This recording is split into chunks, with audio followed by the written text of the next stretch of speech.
الحمد لله كفى وسلام على عباده الذين اصطفى أما بعد أعوذ بالله من الشيطان الرجيم بسم الله الرحمن الرحيم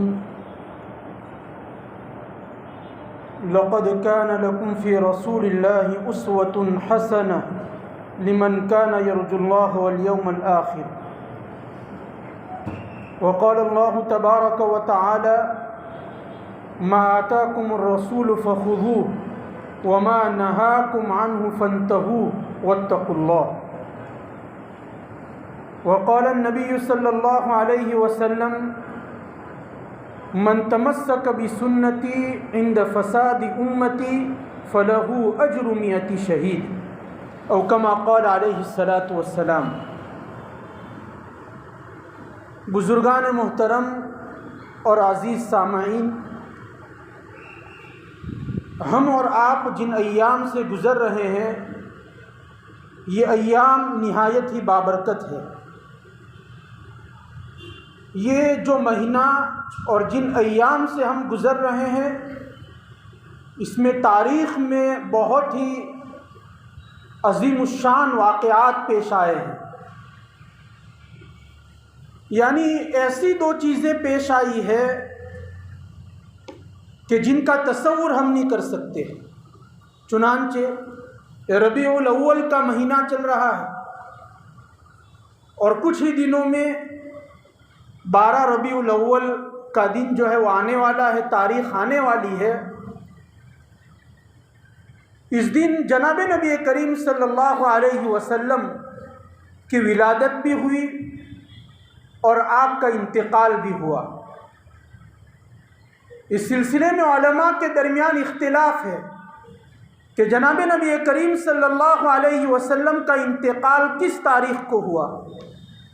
بعض حضرات کہتے ہیں کہ 8 ربیع الاول کو ہوا، بعض حضرات کا کہنا ہے کہ 11 ربیع الاول، کوئی 10 کہتا ہے، کوئی 12 کہتا ہے۔ لیکن مسلمانوں میں جو یہ بات مشہور ہے وہ یہ کہ اللہ کے رسول کا انتقال 12 ربیع الاول کو ہوا۔ تو الغرض یہ جو مہینہ اور جن ایام سے ہم گزر رہے ہیں تاریخ کے بہت ہی عظیم واقعات پیش آئے۔ اللہ کے رسول کی ولادت ہوئی، اس سے بڑھ کر اور کیا چیز ہوگی۔ اللہ تعالیٰ فرماتے ہیں لولاک لما خلقت الافلاک، کہ اگر آپ کو پیدا کرنا مقصود نہ ہوتا تو قیامت کو تو ہم کائنات کو نہ بناتے۔ زمین و آسمان، شجر و حجر، ندی نالے، دنیا کی ہر مخلوق کو اللہ تعالیٰ نے پیدا کیا، یہ اللہ کے رسول کی ولادت کا مرہون منت ہے کہ اگر اللہ کے رسول کو اگر پیدا کرنا مقصود نہ ہوتا تو میں اور آپ بھی نہ ہوتے، یہ آسمان اور زمین بھی نہ ہوتا، یہ ندی اور نالے بھی نہ ہوتے، یہ شجر و حجر بھی نہ ہوتے، کوئی مخلوقات نہیں ہوتی۔ علماء نقل کرتے ہیں کہ دنیا کے اندر 18,000 مخلوقات اللہ تبارک و تعالیٰ نے پیدا کی ہے، لیکن اگر اللہ کے رسول کو پیدا کرنا مقصود نہ ہوتا تو کوئی چیز موجود نہ ہوتی۔ لولاک لما خلقت الافلاک۔ تو یہ بہت ہی عظیم واقعہ ہے۔ اللہ تبارک و تعالیٰ نے اللہ کے رسول کو پیدا کر کے پوری کائنات کے اوپر ایک بڑا اور عظیم احسان کیا ہے۔ تو یہ ایک واقعہ جو ہے وہ پیش آیا اس مہینے کے اندر۔ دوسرا واقعہ پیش آیا کہ اللہ کے رسول پردہ فرما گئے۔ اللہ کے رسول اس دنیا سے تشریف لے گئے۔ انبیاء علیہ السلام آئے ہیں، 1,24,000 انبیاء علیہ السلام آئے، تمام کے تمام جو ہے وہ اس دنیا سے تشریف لے گئے، اور سید المرسلین، تاجدار مدینہ اور جناب نبی کریم صلی اللہ علیہ وسلم جو کہ دنیا کو پیدا کرنے کا مقصد جو تھا وہ بھی اس دنیا سے تشریف لے گئے۔ یہ بہت ہی عظیم واقعہ ہے۔ تو الغرض کہنے کا مطلب یہ ہے کہ ہم جن ایام سے گزر رہے ہیں بابرکت ایام ہیں، اور اس میں اللہ کے رسول کی سیرت بیان کی جاتی ہے، اللہ کے رسول کے اقوال بیان کیے جاتے ہیں، فرمودات بیان کیے جاتے ہیں۔ لیکن میں صرف ایک چیز آپ کے سامنے بیان کروں گا، اور وہ یہ کہ ہم اس وقت دنیا کے اندر جن حالات سے گزر رہے ہیں، دنیا بہت ترقی کر رہی ہے، سائنس اور ٹیکنالوجی کے اعتبار سے انسان چاند پر پہنچ چکا ہے، اور مواصلاتی جو اسباب ہے اس میں انسان پوری دنیا جو ہے وہ گلوبل ولیج بن چکی ہے، چھوٹا سا گاؤں، بہت ہی زیادہ انسان نے ترقی کر لی ہے۔ انسان کا جو دماغ ہے وہ اس نے جو ہے وہ بڑی سے بڑی چیزیں جو ہے اس نے ایروپلین بنا لیا، ہواؤں میں وہ اڑنے لگا، راستوں کے اوپر وہ تیز و ترار جو ہے وہ دوڑنے لگا، اور انٹرنیٹ کی ایجاد ہوئی، انسان کو روزانہ جو ہے وہ معلومات فراہم ہوتی رہتی ہے، اور انسان کے پاس ہر قسم کے آسائش اور آرام کے اسباب موجود ہیں، گاڑیاں موجود ہیں، رہنے کے لیے عالیشان گھر موجود ہے، ٹھنڈک پہنچے اس لیے عالیشان جو ہے وہ ایئر کنڈیشن اس کے پاس موجود ہے، یہاں سے 7 سمندر پار بات کرنی ہو تو موبائل اور انٹرنیٹ موجود ہے۔ یعنی انسان کی زندگی گزارنے کے لیے انسان نے اتنی ترقی کر لی ہے کہ انسان کو کوئی پریشانی نہیں ہے۔ یہ تصویر کا ایک رخ ہے، لیکن تصویر کا دوسرا رخ بھی ہے۔ ایک رخ تو یہ ہو گیا کہ انسان نے اتنی ترقی کر لی کہ چاند پر پہنچ گیا ہے، اور انسان نے اتنی ترقی کر لی کہ نیٹ کے ذریعے اور جو ہے وہ اتصال کی جو اسباب ہے، جو ذرائع ہیں، ان کے ذریعے انسان نے پوری دنیا کو ایک گاؤں کے اندر اور ایک چھوٹے سے گاؤں کے اندر جو ہے وہ منحصر کر دیا۔ لیکن تصویر کا دوسرا رخ یہ ہے کہ انسان ان اسباب کے ہوتے ہوئے، ان ترقیات کے اسباب کے ہوتے ہوئے، اور ان جو ہے وہ وسائل کے ہوتے ہوئے جو سکون اور راحت ہونا چاہیے تھا وہ نہیں۔ یعنی ہونا تو یہ چاہیے تھا کہ انسان کو کوئی تکلیف پیش نہ آئے، انسان کے تمام مسائل حل ہو جانے چاہیے تھے، لیکن ایسا نہیں ہو پا رہا ہے۔ انسان جو ہے وہ اپنے گھریلو زندگی کی تکالیف کے لیے گھر بناتا ہے، تجارت چلاتا ہے، ایک دکان سے آرام نہیں ملتا تو دوسری دکان لیتا ہے، ایک گھر سے جو ہے اس کو آرام نہیں ملتا تو دوسرا بناتا ہے، ایک گاڑی سے اس کی ضرورت پوری نہیں ہوتی تو دوسری گاڑی لیتا ہے، لیکن سکون نہیں مل رہا ہے۔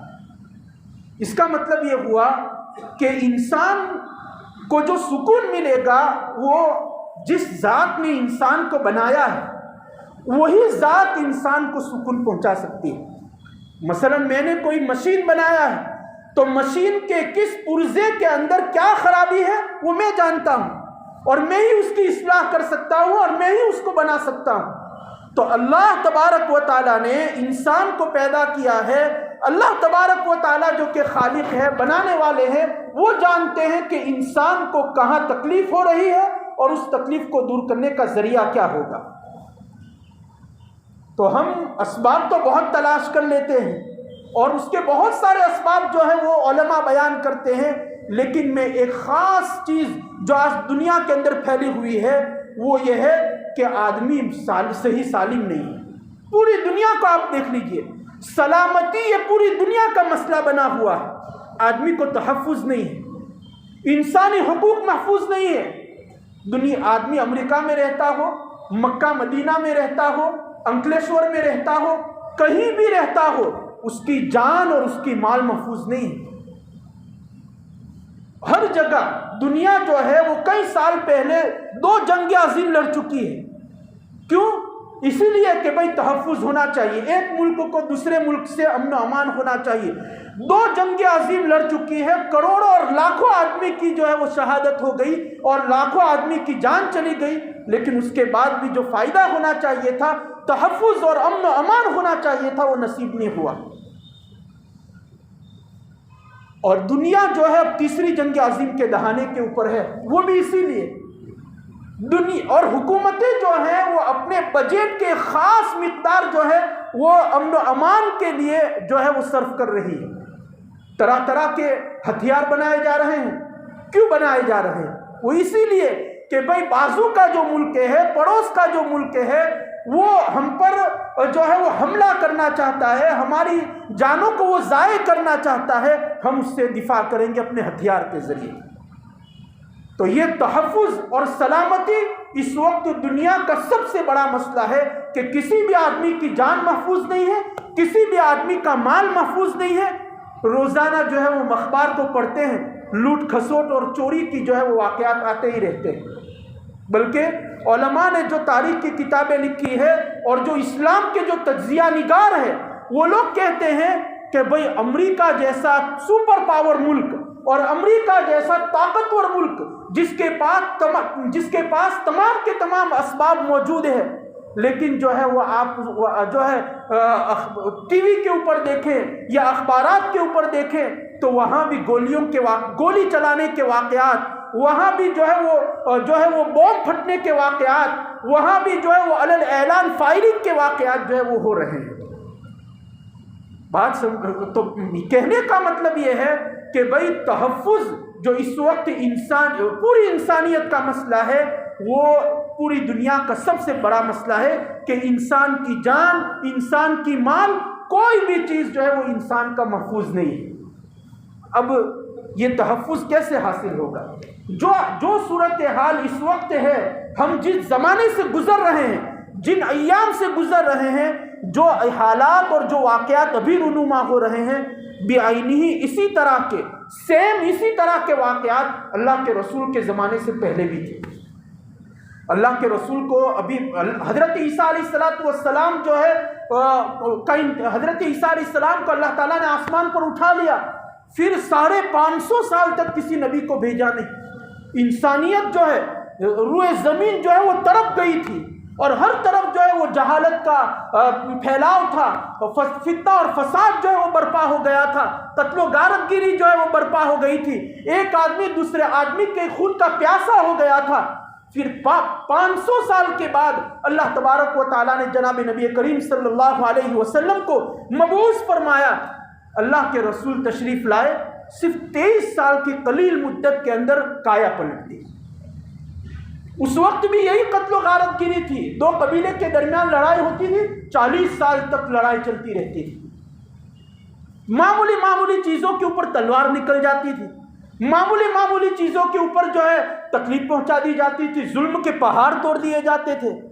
لیکن اللہ کے رسول نے محنت ایسی کی کہ جو اپنے خون کے پیاسے تھے، جو جانوں کے دشمن تھے، وہ جان نچھاور کرنے والے بن گئے۔ تو اگر ہمیں بھی اس وقت جو آدمی کی جان محفوظ نہیں ہے، مال محفوظ نہیں ہے، اگر محفوظ کرنا ہے تو وہی طریقہ اختیار کرنا پڑے گا۔ اللہ کے رسول صلی اللہ علیہ وسلم نے آدمی کی جان کی حفاظت کے لیے کیا کیا طریقے اختیار کیے؟ پہلا طریقہ یہ اختیار کیا تھا کہ آخرت کا ڈر پیدا کیا تھا۔ آخرت کا ڈر پیدا کیا تھا۔ جو لوگ اس وقت مسلمان ہوئے تھے ان کو بتلایا تھا کہ اگر تم نے کسی کی جان جو ہے وہ لی تو اللہ تبارک و تعالیٰ جو ہے وہ اللہ تعالیٰ کو حساب دینا ہے، جو مرنے کے بعد دوبارہ زندہ کیا جائے گا، میدان محشر قائم ہوگا، اللہ تبارک و تعالیٰ جو ہے وہ حساب کتاب کے لیے بیٹھیں گے، تو اس وقت جو ہے وہ قتل کا بدلہ تم کو دینا پڑے گا۔ تو اس طرح آخرت کا ڈر پیدا کیا۔ نمبر 2، دوسرا یہ کہ دنیا کے اندر جو اللہ کے رسول نے ایسے قوانین بنائے شریعت اسلام کے جو ہے وہ شریعت اسلام کی روشنی میں اور اللہ تبارک و تعالیٰ کی رہنمائی میں ایسے قوانین بتلائے کہ جن قوانین سے انسان کی جان محفوظ ہو گئی۔ حدیث پاک میں آتا ہے، اللہ کے رسول نے فرمایا کہ ایک انسان کی جان لینا یہ کعبہ کو منہدم کرنے سے بڑا نقصان ہے۔ کعبہ اللہ کا گھر ہے، پوری دنیا میں سب سے پہلا اللہ کا گھر جو ہے وہ کعبہ ہے۔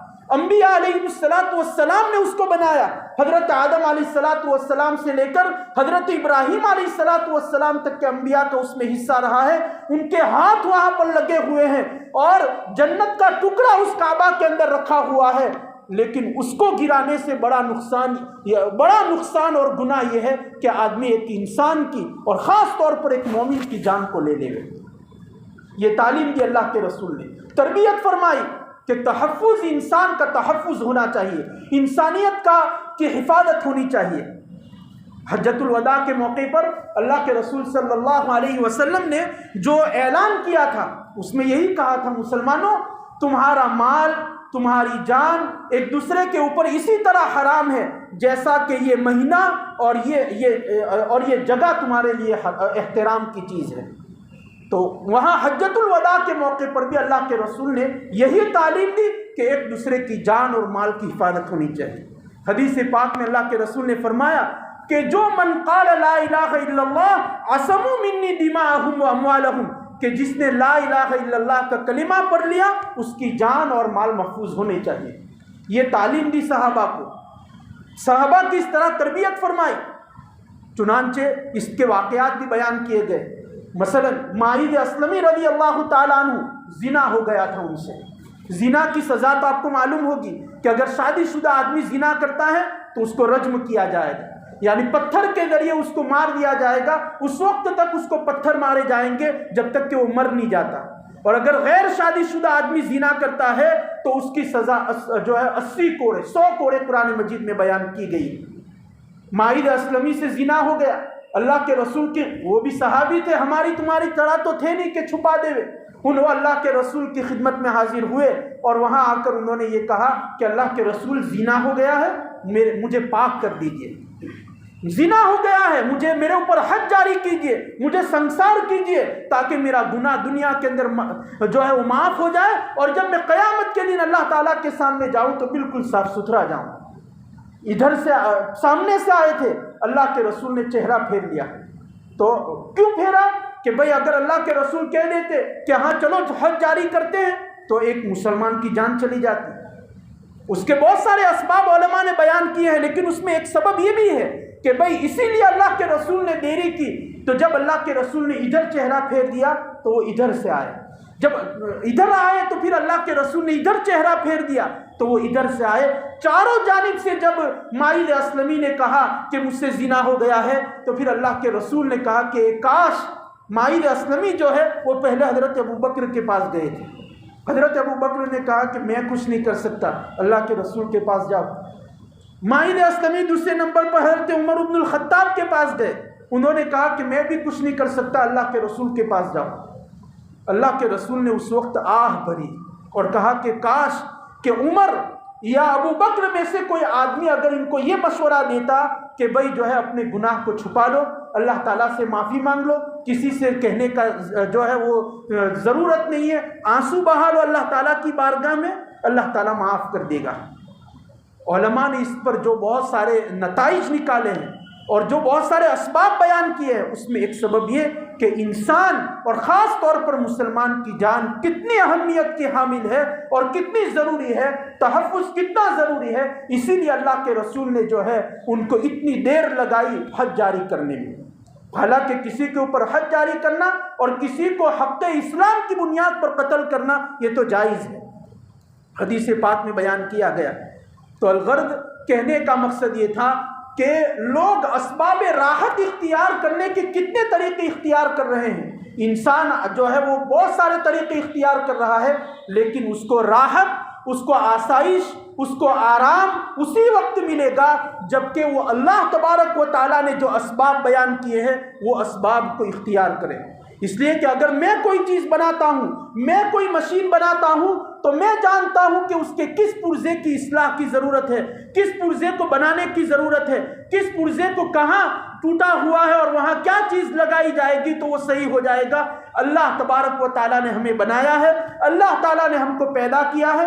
زندگی کے کس شعبے کے اندر ہمیں مسائل درپیش ہے، ہم الجھنوں کے شکار ہیں، ہم زندگی گزارنا ہمارے لیے دوبھر ہوتا جا رہا ہے، ہم کو وہی اسباب اختیار کرنے پڑیں گے جو اللہ کے رسول صلی اللہ علیہ وسلم نے اور اللہ تبارک و تعالیٰ نے بیان کیے ہیں۔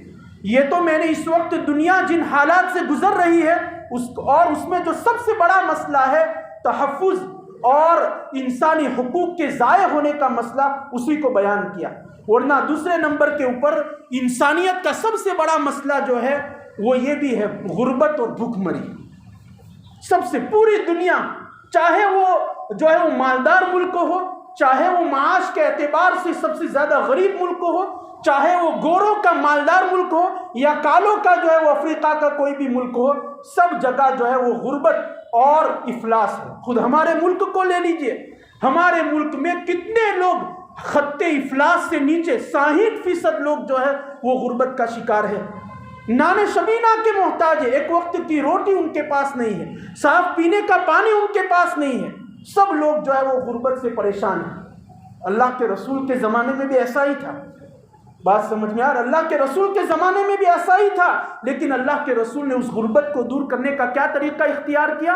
اللہ تعالیٰ کی رہنمائی میں، قرآن کی گائیڈ لائن کے اعتبار سے اقیموا الصلاۃ وآتوا الزکاۃ، زکوٰۃ کا نظام قائم کیا۔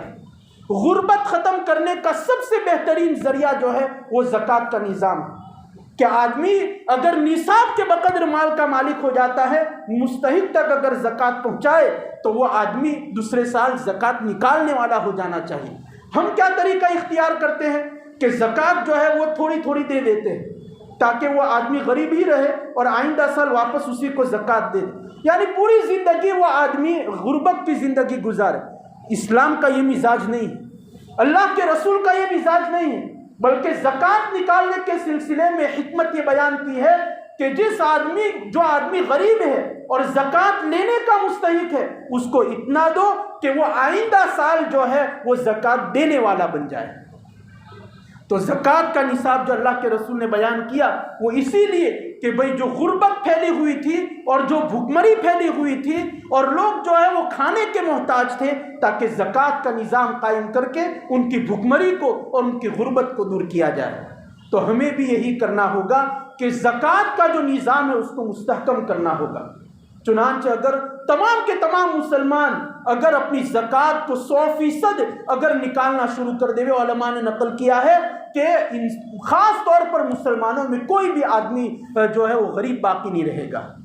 یہ اللہ کے رسول نے، اسی لیے صحابہ کے اندر جو ہے یہ چیز موجود نہیں تھی۔ صحابہ کے اندر اللہ کے رسول نے جہاں زکوٰۃ کا نصاب زکوٰۃ کے بارے میں حکم دیا، وہاں بعض علماء نے یہ بھی نقل کیا ہے کہ اللہ کے رسول نے آپسی حسن سلوک، یتیم کا سلوک، غربت جو ہے وہ فقراء اور مساکین کے ساتھ کس طرح رہنا ہے اس کا طریقہ بھی بتلایا۔ سورہ حشر کے اندر بتلایا للفقراء المہاجرین الذین اخرجوا من دیارہم واموالہم، کہ جو صحابہ ہجرت کر کے مدینہ آئے ہوئے تھے اللہ تعالیٰ نے ان کو فقیر کہا ہے، گویا ان کے پاس مال نہیں تھا، وہ مسکین تھے۔ تو اللہ کے رسول نے کیا کہا کہ بھئی مدینہ کے اندر جو مالدار تھے ان کے درمیان اخوت کا تعلق قائم کر دیا، اخوت کا تعلق قائم کر دیا کہ مدینہ کا جو انصاری آدمی ہے وہ مہاجر کو جو ہے اس نے اپنے مال کے اندر اس نے شریک کر لیا، کہ کسی کے پاس 2 کھیت تھے تو کہا کہ ایک میرا رہے گا ایک اس کا رہے گا، 2 بیوی تھی تو ایک کو طلاق دے دی کہ ایک میرا مہاجر بھائی کے لیے وہ نکاح کرے گا اور ایک میرے نکاح میں رہے گا۔ غربت دور کرنے کا یہ طریقہ اللہ کے رسول نے اختیار کیا۔ تو آپسی محبت، آپسی اخوت، یہ بھی غربت اور محبت کے جو ہے دور کرنے کا ذریعہ ہے۔ تو یہ 2 چیزیں میں نے آپ کو بیان کی، اور بھی بہت ساری چیزیں ہیں کہ انسان اس وقت کن پریشانیوں سے جو ہے وہ انسانیت جوجھ رہی ہے اور انسانیت جو ہے وہ پریشان ہے، انسانیت کا جینا دوبر ہو گیا ہے۔ ان میں سے 2 چیزیں میں نے بیان کی اور اسلام کے اور سیرت پاک کی روشنی میں نے اس کا حل بیان کیا۔ اللہ تبارک و تعالی ہمیں سننے سے زیادہ اس پر عمل کرنے کی توفیق عطا فرمائے، اور ہمیں اللہ تبارک و تعالی یہ مہینہ جو آ رہا ہے یعنی ربیع الاول کا مہینہ، جہاں ہم اس کے بارے میں بہت ساری چیزیں، پروگرام وغیرہ ہوتے ہیں، بیانات ہوتے ہیں، لیکن ہمیں یہ سوچنا ہے کہ ہماری زندگی سنت رسول کے مطابق کیسے ہو جائے۔ میں نے حدیث پاک پڑھی آپ کے سامنے، من تمسک بسنتی عند فساد امتی فلہ اجر 100 شہید، کہ اس زمانے میں، فتنے کے زمانے میں حدیث پر عمل کرنا، سنت پر عمل کرنا 100 شہید کا درجہ ملے گا۔ اور شہید کا درجہ آپ کو معلوم ہے کہ اس کا خون جو ہے وہ زمین پر گرتا نہیں ہے اور اس سے پہلے اس کی مغفرت ہو جاتی ہے۔ تو یہ فتنے کا زمانہ ہے، حالات جو ہے وہ بہت ہی کشیدہ ہے، تو ہمیں سیرت کے مطابق، سنت کے مطابق، شریعت اسلام کے مطابق زندگی گزارنی ہے۔ اللہ تبارک و تعالی ہمیں عمل کی توفیق عطا فرمائے۔ وآخر دعوانا الحمد للہ رب العالمین۔